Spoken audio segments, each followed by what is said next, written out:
apa kabar Anda di hari ini? Senang sekali saya Cynthia Delima dan Berita Papua hari ini. Kami dapat kembali menjumpai Anda dengan sejumlah informasi penting dan menarik yang akan kami hadirkan untuk Anda.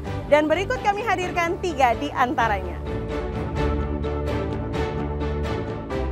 Unjuk rasa ratusan warga dan mahasiswa di kantor Telkom Merauke berakhir ricuh. Pendemo kecewa internet mati dan merusak fasilitas kantor.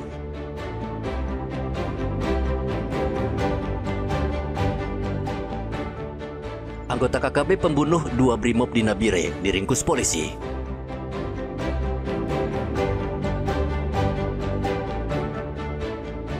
Ratusan pelajar di Kabupaten Mimika ikut karnaval kemerdekaan.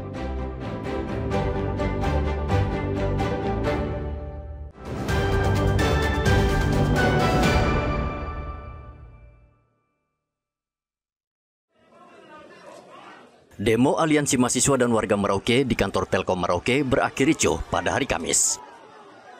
Kericuhan pecah saat masa pendemo berhasil masuk ke kantor Telkom Merauke. Sejumlah peralatan kantor, pintu hingga kaca jendela hancur dirusak massa. Polisi yang berjaga berusaha memukul mundur pendemo, namun aksi saling lempar batu dan penggunaan katapel tidak dapat dihindari hingga meluas ke jalan raya. Kapolres Merauke AKBP Leonardo Yoga menghimbau para pendemo agar tidak lagi melakukan tindakan anarkis dan tetap tenang menghadapi isu yang berkembang. Padamnya jaringan komunikasi, kita ketahui bersama telah terjadi bentrok antara aparat dengan masyarakat dan itu sama sekali tidak kita inginkan. Tentunya kami masyarakat dan aparat ingin kedamaian.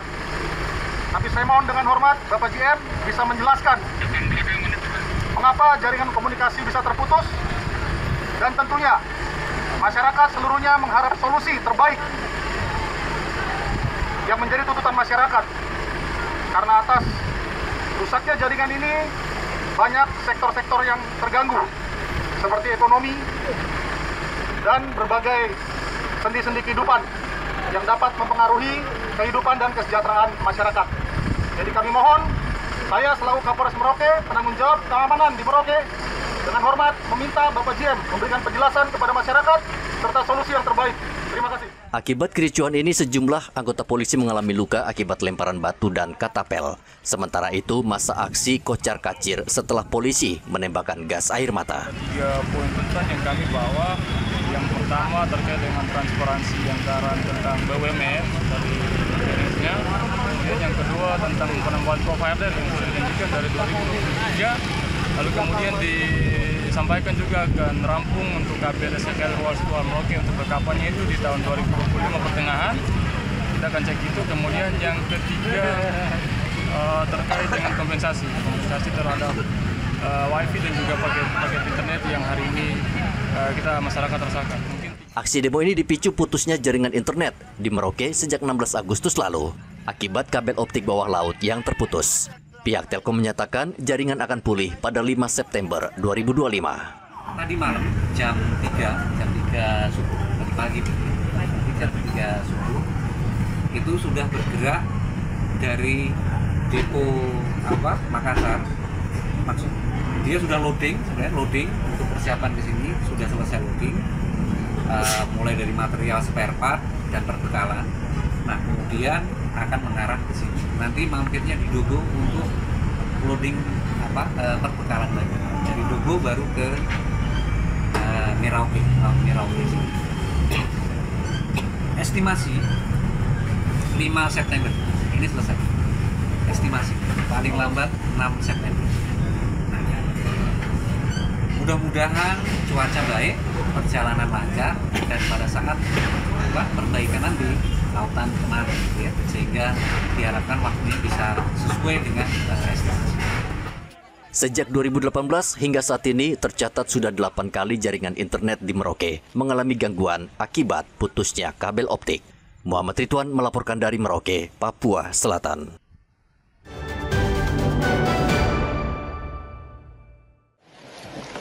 Maksudnya rekam kegiatan. Satgas Operasi Damai Kartens berhasil menangkap Siprianus Weya, salah satu anggota kelompok kriminal bersenjata, pimpinan Aibon Kogoya alias Daniel Kogoya. Penangkapan dilakukan di distrik Topo, Kabupaten Nabire, Rabu sore sekitar pukul 17.55 waktu Indonesia Timur.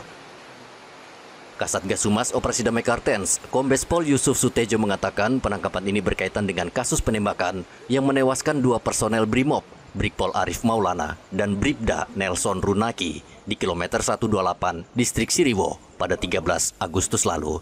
Siprianus Weya berperan sebagai dokumentator aksi KKB. Video pernyataan sikap kelompok kriminal bersenjata direkam lewat ponsel, kemudian dikirim ke Yosua Waker untuk diviralkan. Dari tangan para pelaku, Satgas menyita barang bukti berupa jaket, noken, telepon genggam, dan perlengkapan pribadi lainnya. Hasil pemeriksaan mengungkap Siprianus merupakan bagian dari media KKB Kodap 3D Dula yang beroperasi di wilayah Intan Jaya hingga Paniai. Dan terlibat langsung dalam aksi pembunuhan terhadap 2 personil Brimob, almarhum Brigpol Arif Maulana dan almarhum Bribda Nelson Runaki di kilometer 128 distrik Siriwo pada 13 Agustus 2025 yang lalu. Dalam peristiwa tersebut, Siprianus berperan sebagai dokumentator, merekam pernyataan sikap kelompok Aibon Kogoya. Satgas Operasi Damai Kartens menegaskan bahwa penangkapan ini merupakan bagian dari komitmen penegakan hukum terhadap kelompok kriminal bersenjata yang mengancam keamanan di Papua. Proses penyidikan terus berlanjut untuk mengungkap jaringan dan aktor lainnya yang terlibat. Kami mengajak masyarakat untuk tetap tenang, waspada, dan mendukung aparat dalam menjaga stabilitas dan kedamaian di tanah Papua. Hingga saat ini pelaku masih ditahan di Mapolres Nabire. Jika terbukti, pelaku dijerat dengan pasal pembunuhan dan terancam hukuman penjara 20 tahun. 13 Agustus lalu, 2 polisi yang bertugas mengamankan proyek pembangunan jalan di Nabire tewas dibantai oleh 6 orang KKB. Selain membunuh polisi, pelaku juga membawa kabur 2 senjata milik korban. Riantonai melaporkan dari Nabire, Papua Tengah.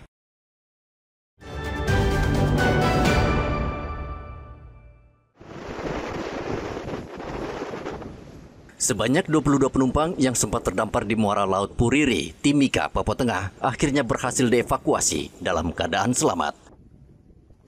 Perahu susun yang ditumpangi warga dengan tujuan distrik Agimuga, Timika, Papua Tengah, mengalami insiden mati mesin hingga perahu mereka kandas di muara Puriri.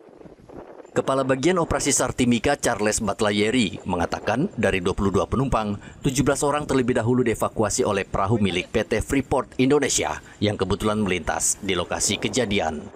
Dalam perjalanan kapal tersebut atau longboat tersebut terjadi cuaca buruk, kabut, kemudian mereka tidak bisa membedakan yang mana daratan dan yang mana lautan, terus kemudian karena pengaruh gelombang, 3 mesin tersebut mengalami trouble sehingga mereka hanyut.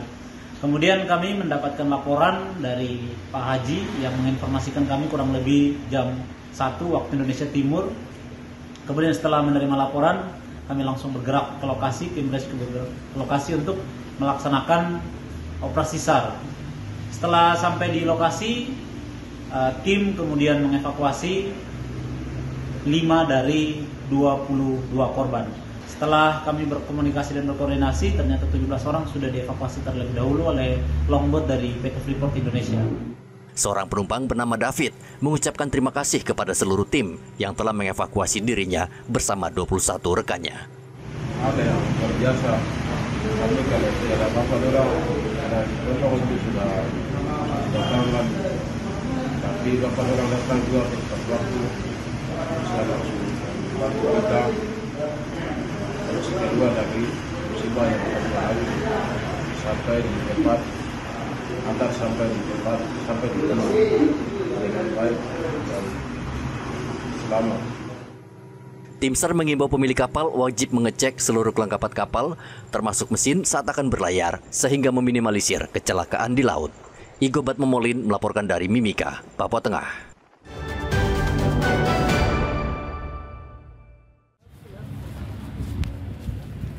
Satuan Narkoba Polres Merauke meringkus 2 pengedar sabu-sabu di Merauke, Papua Selatan. Polisi awalnya menangkap tersangka berinisial AS yang membawa sabu-sabu seberat 0,8 gram. Tersangka mengaku mendapatkan sabu-sabu dari pengedar lain berinisial AM. Dari hasil penyelidikan, AS mengaku sebelumnya menjual sabu ke pelanggannya seberat 100 gram yang seluruhnya dipasok AM. AS juga mengaku sudah menyerahkan seluruh hasil penjualan sabu-sabu sebesar 2 juta rupiah. Tidak lama setelah AS ditangkap, polisi meringkus si pemasok AM di rumahnya di kawasan Doremkam, Merauke. Menurut Kasat Narkoba Polres Merauke, Ibda Daniel Rumpaidus, kedua pelaku sudah lama menjadi target operasi, namun kerap lolos saat akan ditangkap. AM ini yang sekarang kita amankan, jadi AM ini menerima paket sabu 100 gram ini dengan adanya pembicaraan bahwa tolong dijualkan karena dengan biaya ini nanti tes yang DPO atas nama R ini yang pemilik barang biar dia dikasih untuk kembali ke PNJ. Makanya TSK yang kami amankan atas nama AM ini dia memberikan kepada TSK berikut yang atas nama AS. Yang ini 2 orang sudah kita amankan untuk membantu jual. Jadi AM menerima dari R untuk membantu dijualkan. Nah, kemudian TSK yang kita amankan berinisial AS ini, dia menerima dalam 3 kali penerimaan angsuran. Kedua pelaku saat ini mendekam di sel tahanan Mapolres Merauke dan terancam hukuman penjara 7 tahun. Muhammad Ridwan melaporkan dari Merauke, Papua Selatan.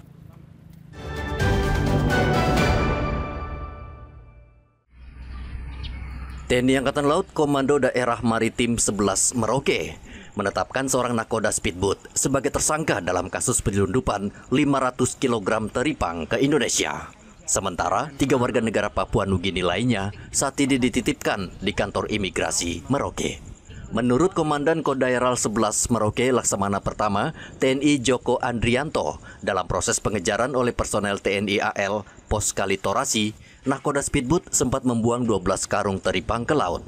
Namun petugas berhasil mengamankan 15 karung teripang lainnya di dalam speedboat. Yang kita jadikan tersangka adalah nakoda. Ya, sesuai dengan undang-undang pelayaran seperti demikian. Jadi sementara yang lain yang saksi itu nanti sementara akan dititipkan di imigrasi. Dari hasil penyidikan lebih lanjut, tentunya kita akan menindaklanjuti hal tersebut. Apakah semuanya masih jadi tersangka dan lain sebagainya. TNI Angkatan Laut Komando Daerah 11 Merauke sebelumnya menggagalkan penyelundupan 500 kg teripang asal Papua Nugini. Teripang ini dibawa 4 warga negara Papua Nugini dengan menggunakan speedboat melintas di perairan Torasi, wilayah perbatasan RI Papua Nugini. Teripang ini kerap digunakan sebagai bahan baku industri kosmetik dan obat-obatan tradisional. Muhammad Ridwan melaporkan dari Merauke, Papua Selatan.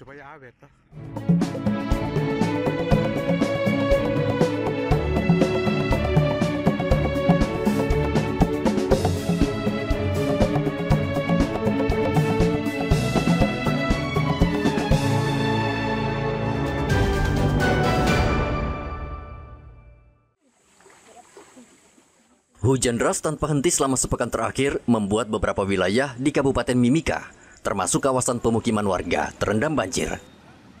Ketinggian air di beberapa titik bahkan mencapai lutut orang dewasa. Sejumlah lokasi yang paling terdampak diantaranya distrik Wania, serta kompleks Jalan Patimura, distrik Mimika Baru. Kondisi ini menjadi perhatian serius pemerintah daerah. Bupati Mimika Johannes Retop turun langsung meninjau lokasi terdampak banjir. Bupati juga mendengar langsung keluhan warga yang rumahnya terendam air. Salah satunya Yavo Murib, warga Kelurahan Kamorojaya, yang meminta pemerintah daerah membangun drainase untuk menahan luapan Sungai Wania agar tidak masuk ke pemukiman. Jadi tanaman semua di sini sudah tenggelam, tapi tanaman itu tidak bisa bicara. Sudah air naik. Belum paning semua air naik. Jadi Pak Bupati saya hormat dengan sekda. Ini harus bela lari sampai di Beringin. Berigip. Ya, Berigip. Ya, di situ baru air ini semua lari ke situ. Iya, lari. Sungai itu? Iya, sungai. Ini Kaliwania yang besar, kali besar. Dari situ naik. Ini sebentar ini tambah naik ini. Sudah ya. Iya. Sekarang datangnya ini yang begini tidak ada. Siapa yang bilang itu? Sampai di sini. Kemarin saya masuk itu tutup. Sampai renang naik itu. Setengah mati. Bupati Mimika berjanji akan menyelesaikan masalah drainase dan membantu warga yang terdampak banjir. BMKG Mimika memprediksi puncak musim hujan terjadi pada pertengahan Agustus. Intensitas hujan diperkirakan mulai menurun setelahnya. Dari Mimika, Papua Tengah, Igobat Momolin melaporkan.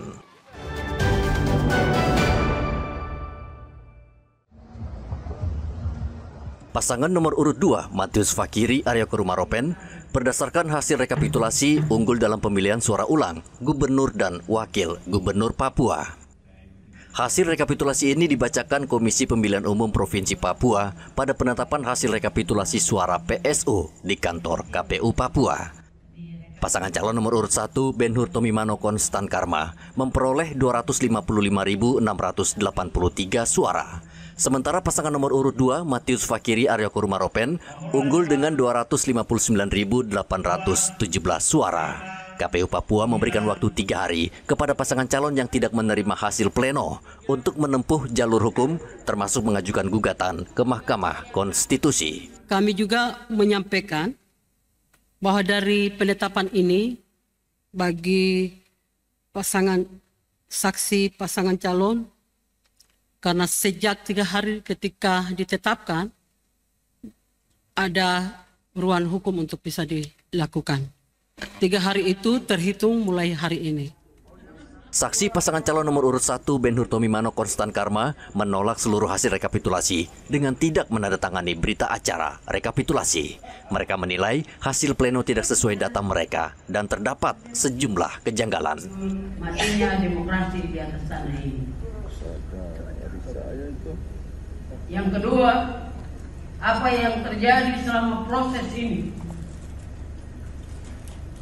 mulai dari kabupaten pertama sampai akhir, kami saksi mandat telah berusaha untuk mengembalikan semua proses PSU ini di dalam gedung ini untuk selesai di provinsi ini. Tetapi sayang, ruang demokrasi itu tidak ada. Rekapitulasi berjenjang dari distrik, kabupaten sampai provinsi hari ini mati dan diungkap. Sementara saksi paslon 02 Mario menerima hasil yang ditetapkan KPU dan bersedia menandatangani berita acara rekapitulasi. Jika dalam 3 hari tidak ada gugatan di Mahkamah Konstitusi, maka hasil yang ditetapkan oleh KPU Papua akan dibawa ke DPRD Papua untuk disahkan dan diajukan ke Mendagri untuk pelantikan. Riantonai melaporkan dari Kota Jayapura, Papua.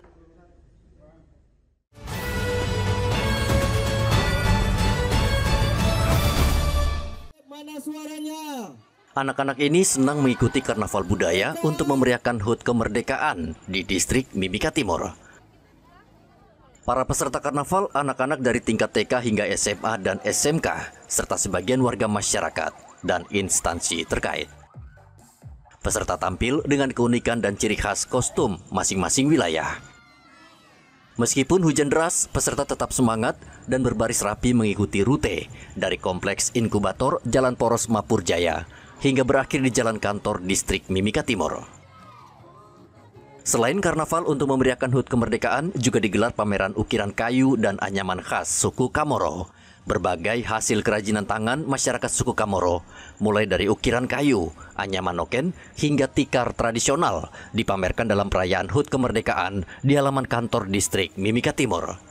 Pameran tersebut menjadi daya tarik tersendiri di mana Bupati Mimika, Johannes Retop, bersama Wakil Bupati dan para pejabat daerah langsung memborong hasil karya warga. Kerajinan ini bukan sekadar produk seni, namun juga mencerminkan tradisi dan adat istiadat suku Kamoro yang tetap terjaga hingga saat ini. Kemudian kita anggarkan di tahun 2026 supaya semua orang datang di Mimika Timur ini. Kita buat nanti pameran budaya, sudah ada gelar produk UMKM dan berbagai kegiatan masyarakat adalah bukti nyata bahwa Mimika Timur memiliki kekayaan potensi baik di bidang budaya maupun ekonomi. Distrik Mimika Timur merupakan salah satu distrik tertua di Mimika. Karena itu, pemerintah daerah berkomitmen untuk terus mendorong pembangunan serta menghadirkan berbagai kegiatan di tahun mendatang guna mengangkat potensi dan keunikan distrik tersebut sehingga mendatangkan PAD. Distrik Mimika Timur sendiri berada di kawasan pesisir dan dihuni mayoritas masyarakat asli suku Kamoro. Dari Mimika, Papua Tengah, Igobat Momolin melaporkan.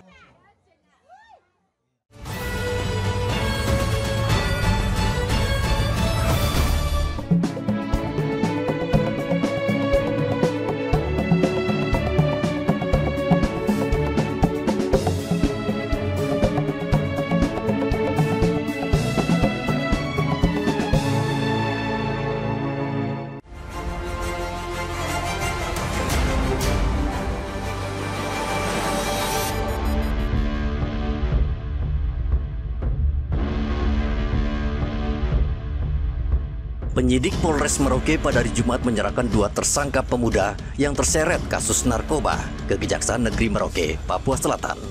Kedua pemuda ditangkap pada 13 Juli di Jalur 1 Distrik Sota karena kedapatan membawa ganja seberat 17 gram. Penyerahan kedua tersangka berlangsung di kantor kejaksaan dan diterima jaksa penuntut umum, disaksikan kuasa hukum para tersangka. Kedua tersangka dijerat dengan Undang-Undang Nomor 35 Tahun 2009 tentang narkotika dengan ancaman hukuman 7 tahun penjara.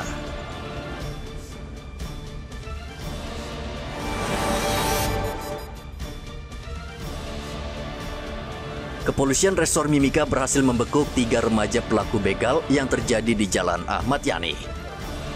Ketiga pelaku ditangkap tim Buser tanpa perlawanan. Mereka masing-masing dibekuk di lokasi berbeda, yaitu LA di rumah keluarganya di Jalan Yosudarso, BK ditangkap di Jalan Nawaripi, dan KN dibekuk di Lorong Singaraja. Ketiganya memiliki peran berbeda. LA bertugas menebas korban dengan parang, sementara BK dan KN memukul korban.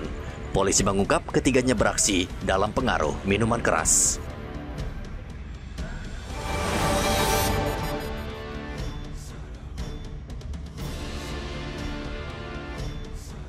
Seorang anggota Paskibraka hampir pingsan usai pengibaran bendera pada upacara HUT ke-80 kemerdekaan RI Minggu pagi. Namun 2 rekan di sisi kanan kirinya sigap menggandeng hingga formasi tetap rapi dan tugas dapat diselesaikan dengan baik. Momen tersebut direkam oleh warga dan diunggah ke media sosial hingga akhirnya viral. Rekaman memperlihatkan barisan Paskibraka meninggalkan lapangan setelah pengibaran bendera di lapangan Dan Lantamal 14 Sorong. Tiba-tiba seorang anggota di barisan depan tampak limbung, diduga kelelahan, namun tetap berusaha tegap. 2 rekannya langsung menahan dan menggandeng sampai keluar lapangan upacara. Aksi spontan itu menuai pujian dari warga yang hadir karena Paskibraka menunjukkan kekompakan dan jiwa korsa.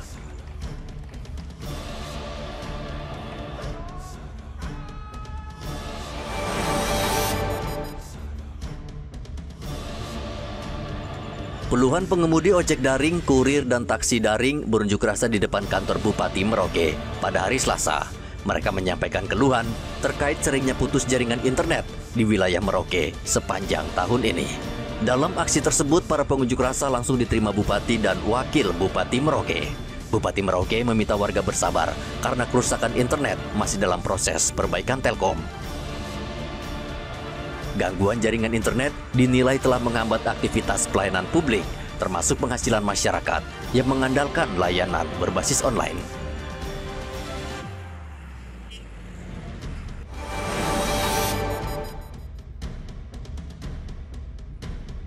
TNI Angkatan Laut wilayah Merauke menggagalkan penyeludupan lebih dari 500 kg teripang asal Papua Nugini. Aparat juga menangkap 4 warga negara Papua Nugini yang menyelundupkan teripang ini dengan menggunakan speedboat. Mereka ditangkap saat melintas di perairan Torasi, wilayah perbatasan RI Papua Nugini pada hari Selasa. Teripang merupakan komoditas primadona karena memiliki nilai jual yang sangat tinggi di pasaran. Teripang ini kerap digunakan sebagai bahan baku industri kosmetik dan obat-obatan tradisional.